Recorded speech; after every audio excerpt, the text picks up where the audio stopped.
మాచర్ల మాజీ ఎమ్మెల్యే పిన్నెల్లి రామకృష్ణారెడ్డిని పోలీసులు అరెస్ట్ చేశారు. నర్సరావుపేటలో ఆయన్ను అరెస్ట్ చేసి ఎస్పీ కార్యాలయానికి తరలించారు. అక్కడి నుంచి కాసేపట్లో మాచర్ల కోర్టుకు తరలించే అవకాశం ఉంది.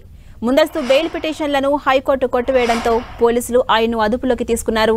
ఏపీ అసెంబ్లీ ఎన్నికల రోజున ఈవీఎంల ధ్వంసం, అడ్డుకున్న వారిపై దాడి విషయంలో పిన్నెల్లిపై పోలీసులు కేసు నమోదు చేశారు. దీంతో ఆయన ముందస్తు బెయిల్ పిటిషన్లను హైకోర్టులో దాఖలు చేశారు. గతంలో ఇచ్చిన మధ్యంతర ఉత్తర్వులను రద్దు చేసిన ధర్మాసనం పిన్నెల్లి పిటిషన్స్ ను ఇవాళ విచారణ చేపట్టి డిస్మిస్ చేసింది. పోలింగ్ రోజు పాల్వాయి గేటు పోలింగ్ బూత్ లో పిన్నెల్లి రామకృష్ణారెడ్డి ఈవీఎంను బద్దలు కొట్టడంతో పాటు అడ్డుకోబోయిన టీడీపీ ఏజెంట్ నంబూరి శేషగిరిరావుపై దాడి చేశారు. దీనిపై ప్రశ్నించిన చెరుకూరి నాగశిరోమణి అనే మహిళను దుర్భాషలాడి బెదిరించారు. అలాగే పోలింగ్ మరుసటి రోజు పిన్నెల్లి ఆయన తమ్ముడు వెంకట్రామరెడ్డి అంచెలతో కలిసి కారంపూర్లో సిఐ టీపీ నారాయణస్వామిపై దాడి చేసి గాయపరిచారు. ఇక ఈ ఘటనలన్నింటిపై పోలీసులు కేసు నమోదు చేశారు. ముందస్తు బెయిల్ కోసం పిన్నెల్లి రామకృష్ణారెడ్డి దాఖలు చేసిన 4 పిటిషన్స్ ను జూన్ 20న హైకోర్టులో వాదనలు ముగియగా ధర్మాసనం ఇవాళ తీర్పు వెలువరించింది. ముందస్తు బెయిల్ ను న్యాయస్థానం తిరస్కరించిన వెంటనే పిన్నెల్లిని పోలీసులు అరెస్ట్ చేశారు.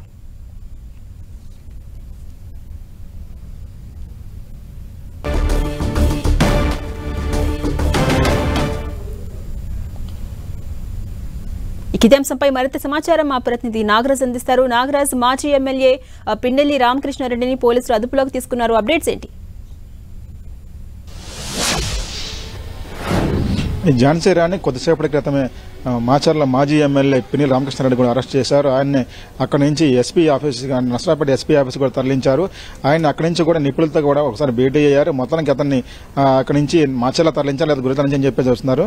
అంటే ఈ ఘటనకు మొత్తానికి సంబంధించినటువంటి ఎన్నికల రోజు ఈవీఎంకి సంబంధించిన పాల్వా గేట్ ఈవీఎం సంబంధించినటువంటి ఆ ఘటనకు పగలగొట్టిన కేసులో కూడా అతనికి కేసు నమోదు చేశారు. ఆ తర్వాత దాన్ని అడ్డుకోపోయినటువంటి శేషగిరిరావు మీద దాడికి పాల్పడ్డారు. దాంతోపాటుగా ఆయనకు ఒక మహిళ మీద కూడా దాడికి ప్రయత్నం చేపేసిన కేసు కూడా నమోదు చేయడం జరిగింది. మొత్తం 2 కేసులు.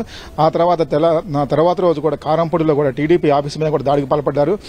దాని మీదతో పాటుగా అక్కడ ఉన్నటువంటి సిఐ మీద కూడా దాడికి, అంటే ఎవరైతే ఉన్నారో అక్కడ సిఐ అతని మీద కూడా దాడికి పాల్పడ్డారని చెప్పేసి కూడా కేసు నమోదు. మొత్తంగా అయితే 4 కేసులు నమోదు చేశారు. ఈవీఎం ధ్వంసం కేసు మొత్తం కూడా మూడు కేసుల్లో కూడా 307 కూడా కేసులు కూడా నమోదు చేశారు. మొత్తంగా 4 కేసుల్లో కూడా ఆయనకి బెయిల్ హైకోర్టుకి వెళ్ళి ముందస్తు కూడా బెయిల్ ఇస్తున్నారు. అయితే ఈ రోజు మధ్యాహ్నం కూడా బెయిల్ కూడా 4 కేసులు సంబంధించిన బెయిల్ కూడా ముందస్తు బెయిల్ కూడా రద్దు కావడంతో కూడా ఆయన్ని ఇందాక కొద్దిసేపటి క్రితం అరెస్ట్ చేశారు.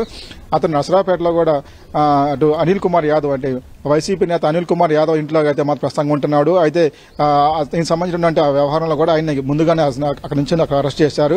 అక్కడి నుంచి కూడా అతను ఎస్పీ ఆఫీస్ తరలించారు. ఎస్పీ ఆఫీస్ నుంచి అక్కడి నుంచి కూడా అతన్ని నిపుణులతో మొత్తం అంతా కూడా న్యాయవాదులతో మాట్లాడుతున్నారు. ఇక్కడి నుంచి కూడా అటు మాచర్ల తరలించాలి లేదంటే గురజాల తరలించాలని దాని మీద కూడా ఇప్పటికే అప్పటికే అతనికి నిపుణులతో మొత్తానికైతే మాత్రం అతను చర్చిస్తూ ఉన్నారు. ఇక్కడి నుంచి కూడా లేదనుకుంటే మాత్రం టైం అయిపోయింది కాబట్టి తర్వాత అయితే మాత్రం గుంటూరు కోర్టు కూడా తెస్తారని చెప్పేసి ఒక ప్రతిపాదన కూడా నడుస్తుంది. జిల్లా కోర్టు గుంటూరులో ఉండడం కూడా ఇక్కడ తెస్తారా అని చెప్పే దాని మీద కూడా ఇప్పటికే తర్జన భజన పరిస్థితి అయితే ఉంది. మొత్తానికైతే మాత్రం ఈవీఎం ధ్వంసం కేసులో మిగతా మొత్తం దాదాపుగా 303 కేసుల్లో కూడా ఆయన్ని అరెస్ట్ చేశారు.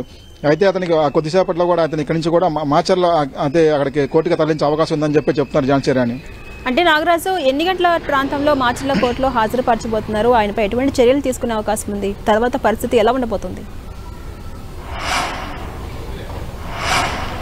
అయితే మొత్తానికి ముందస్తు పిటిషన్ కూడా కొట్టివేయడంతో కూడా నిపుణులతో కూడా వాళ్ళైతే మాత్రం వాళ్ళు అటు ఆయన అనుచరులు ఎవరైతే ఉన్నారో వాళ్ళ లాయర్లు కూడా వాళ్ళతో మాట్లాడుతున్న పరిస్థితి అయితే ఉంది. ఆయన ఇక్కడి నుంచి కూడా మాచర్ల కానీ అటు గురజాల కోర్టులో కానీ హాజరుపరచారండి. ఇప్పటికే మాచర్ల స్వస్థలం కావడంతో కూడా అక్కడ ప్రాంతంలో అలా జరిగే అవకాశం ఉండటంతో పాటుగా అటు గురజాల కోర్టులో కూడా హాజరుపడతామని చెప్పేసి కూడా ఇప్పటికే ఒక ప్రాథమికంగా కూడా మనకు సమాచారం అంతా ఉంది. అక్కడి నుంచి లేదనుకుంటే అక్కడి నుంచి కూడా గుంటూరు జిల్లా కోర్టు తరలిస్తే కూడా జిల్లా జైలు కూడా ఇక్కడ ఉంది కాబట్టి ఇక్కడికి తరలించే అవకాశం ఉందని చెప్పేసి కూడా ఇప్పటికే చెబుతున్న పరిస్థితి ఉంది. మొత్తానికి అయితే అక్కడి నుంచి కూడా దాదాపుగా మాచర్లు కాకుండా గురజాలకి తరలించేందుకు అక్కడి నుంచి ఒక కోర్టులో హాజరుపడతామని చెప్తున్నారు. లేదనుకుంటే ఈ రోజు నైట్, అంటే అరెస్ట్ చేసిన తర్వాత 24 hours తర్వాత కూడా అతన్ని ఆ కోర్టులో హాజరుపరిచే అవకాశం ఉండడంతో కూడా రేపైనా ఆ కోర్టులో హాజరుపరుస్తారని దాని మీద కూడా ఇప్పటికే పోలీసు వర్గాలు కూడా మన భిన్నాభిప్రాయాలు వ్యక్తం అవుతున్న పరిస్థితి అయితే ఉంది. Right, thank you Nagaraj.